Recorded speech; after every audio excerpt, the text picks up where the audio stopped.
ஊட்டி கொடைக்கானல் செல்லும் சுற்றுலா பயணிகளுக்கு இ பாஸ் தொடர்பான வழிகாட்டு நெறிமுறை இன்று மாலை வெளியாகுது.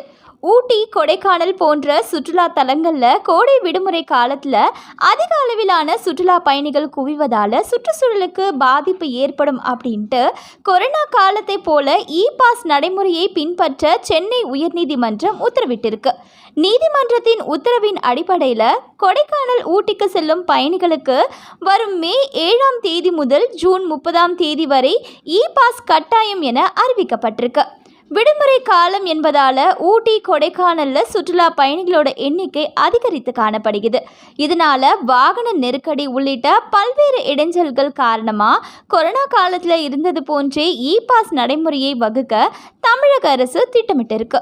இ பாஸ் நடைமுறைக்காக தமிழ்நாடு அரசின் தகவல் தொழில்நுட்பத்துறை சார்பில் பிரத்யேக இணையதளம் தயார் செய்யப்பட்டிருக்கு.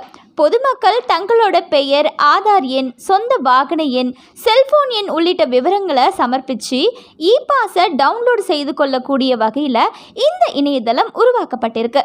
தற்போது இ பாஸ் தொடர்பான வழிகாட்டு நெறிமுறை இன்று மாலை வெளியாகும் என அறிவிக்கப்பட்டிருக்கு. ஒரு நாளைக்கு எத்தனை வாகனங்களுக்கு அனுமதி, உள்ளூர் வாகனங்களுக்கான நடைமுறைகள் என்ன, உள்ளூர் வாகன விதிவிலக்கு எப்படி போன்ற பல விவரங்கள் வழிகாட்டு நெறிமுறையில் இடம்பெறும் என தகவல் வெளியாயிருக்கு.